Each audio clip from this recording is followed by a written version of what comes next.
Hey everybody, welcome back to Hannah L. Clark's Writing Gems.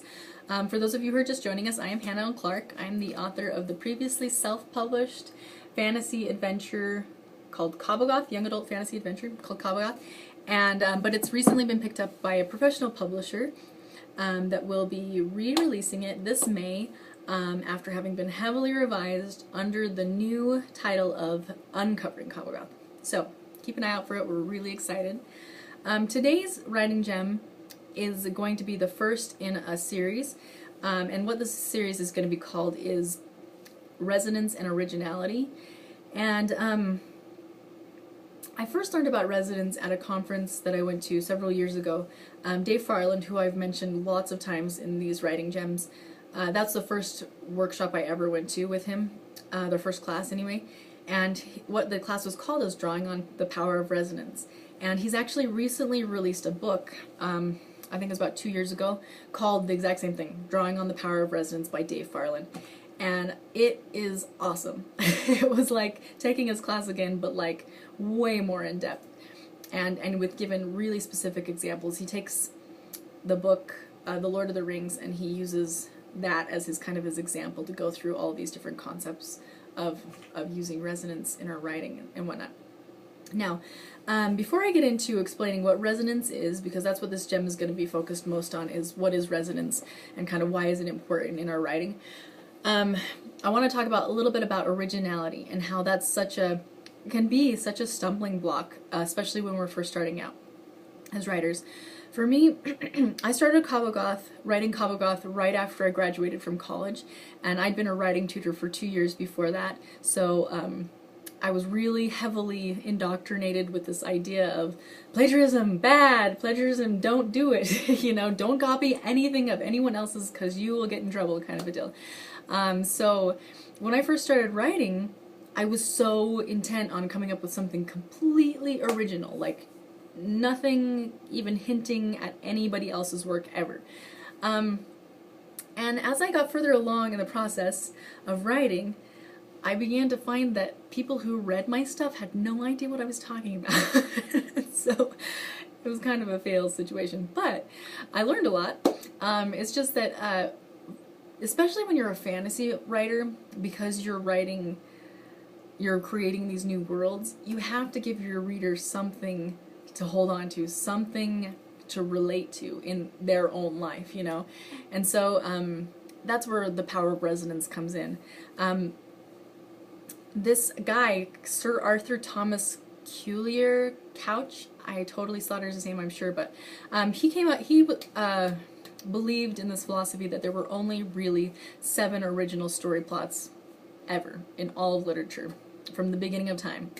And he had 7, and the first one was man against man, man against nature, man against himself, man against God, man against society, man caught in the middle, and then man and women.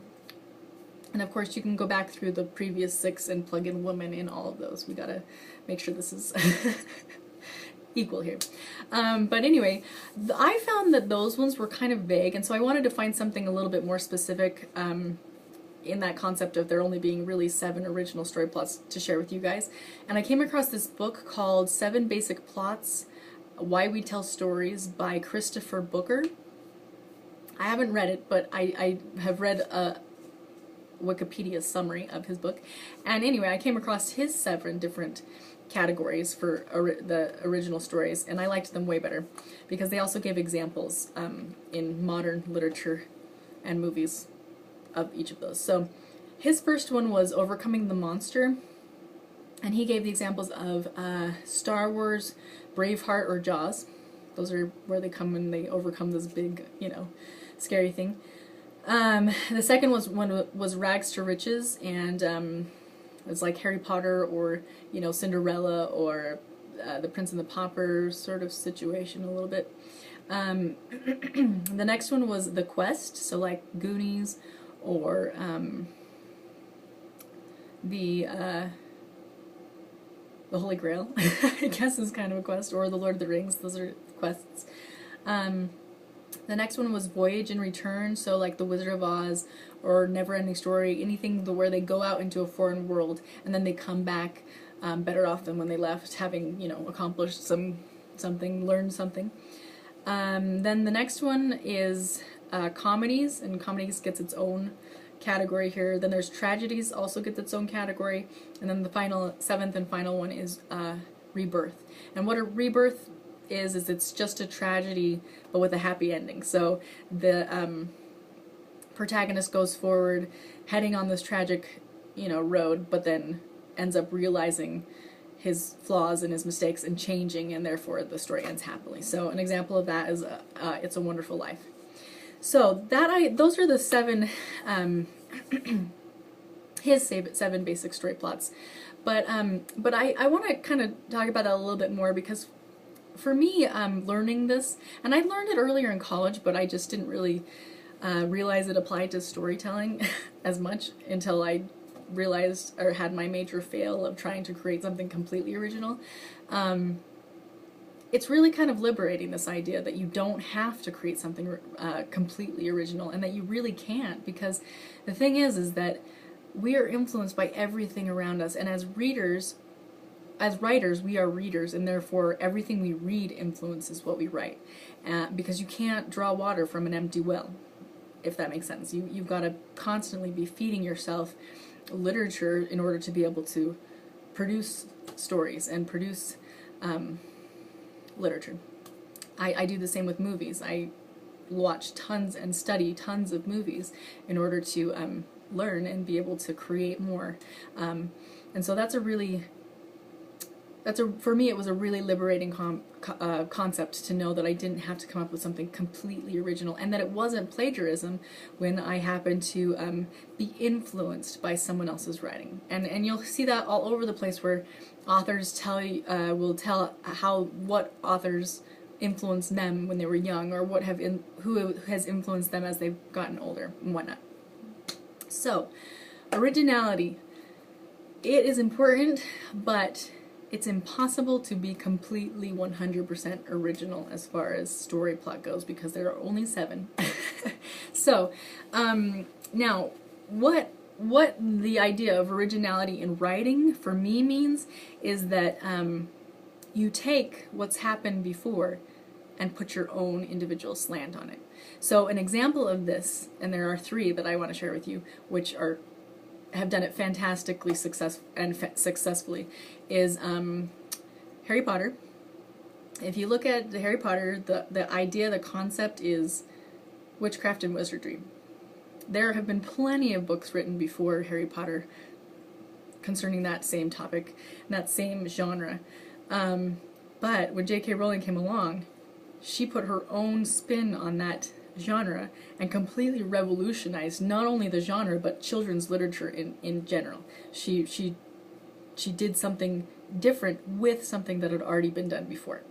Another example is Twilight.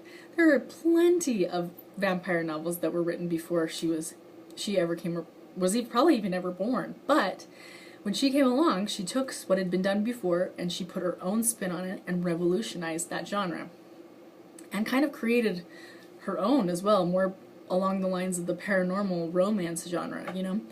And then the last one, of course, is The Hunger Games, which dystopian had been written plenty of times before, but Suzanne Collins came along and put her own unique twist on it, and therefore revolutionized the genre.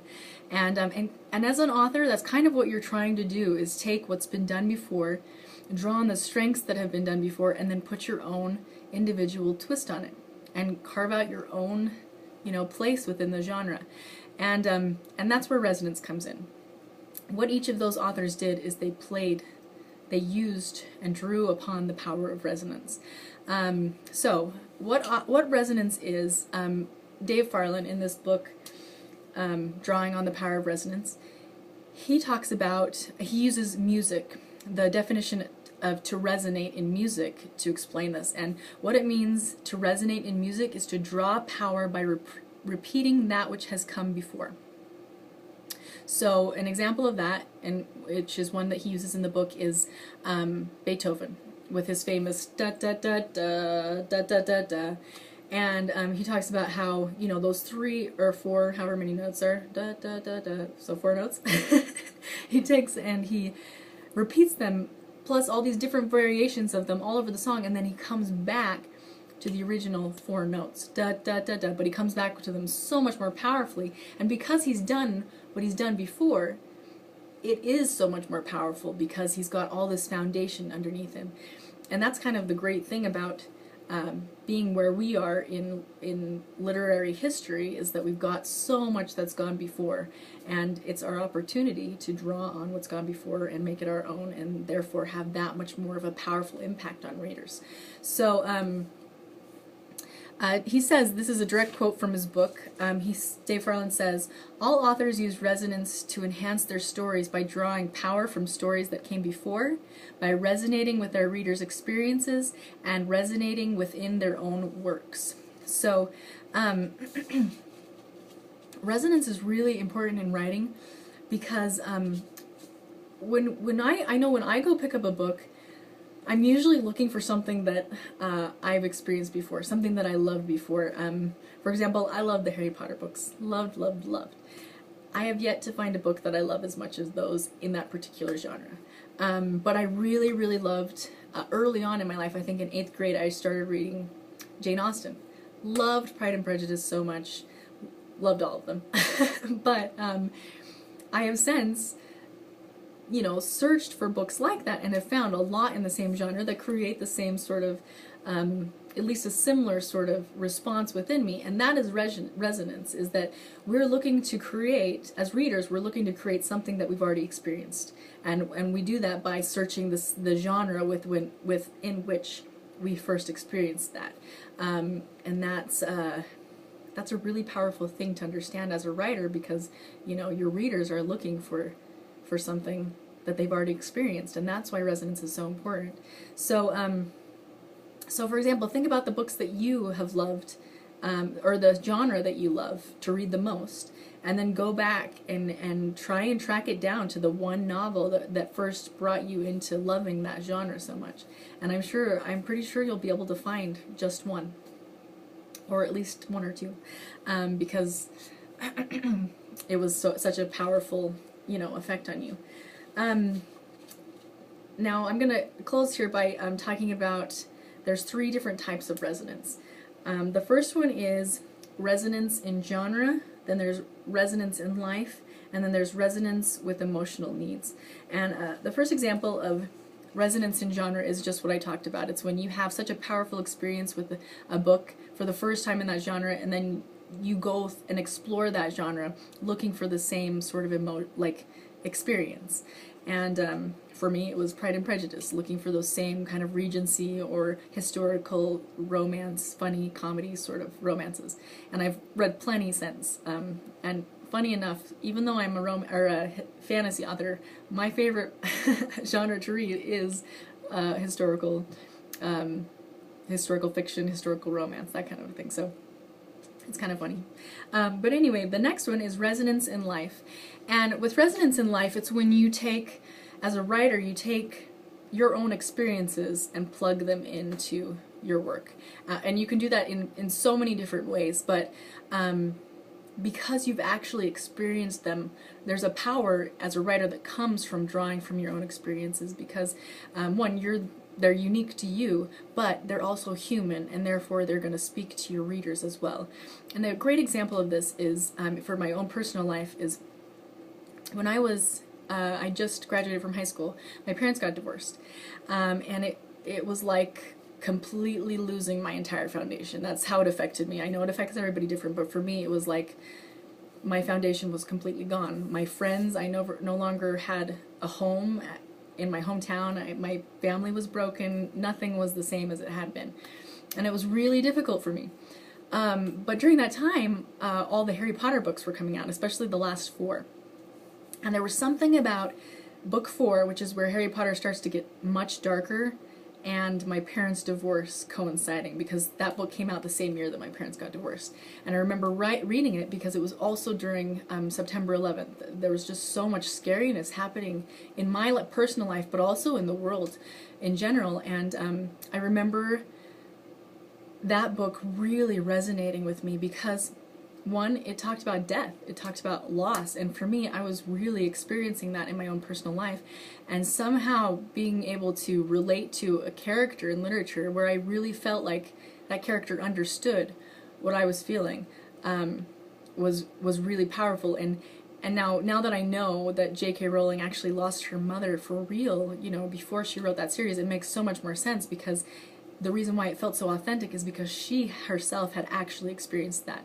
And that's the resonance of life, is you plugging in experiences that are real and authentic to you, that you've actually experienced, into your literature, and then they resonate with other people because you've actually experienced it. And then the final one is resonance with emotional needs. And for me, this is like you go to certain books when you want to feel a certain way. For me, I had this time period where I was like super stressed out. There was tons of crazy stuff happening in my life, and I was borderlining on depression. I mean, I was really struggling with finding the light at the end of the tunnel, sort of thing. And so I could not read any books that were sad at all.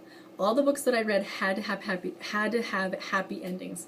And so that's all that I read, and most of those happy endings were in Regency romance novels. So I went to that place, and that's where I stayed for a long time. And that's the power of resonance in emotional needs, is people are going to go, if they want to be scared, they're going to go to a horror genre. If they want to be wowed, they're going to go to a fantasy genre. If they want to have an adventure or be excited or be, you know, thrilled, they're going to go to, you know, an action adventure sort of a genre. So anyway, those are three of the ways that resonance, are three types of resonance in our writing. And so anyway, I will pick up again with the next one. I'm sorry this is really long, but I hope you find this topic of resonance and originality really fascinating and also really helpful in your new writing. So we will talk to you guys next time. Bye!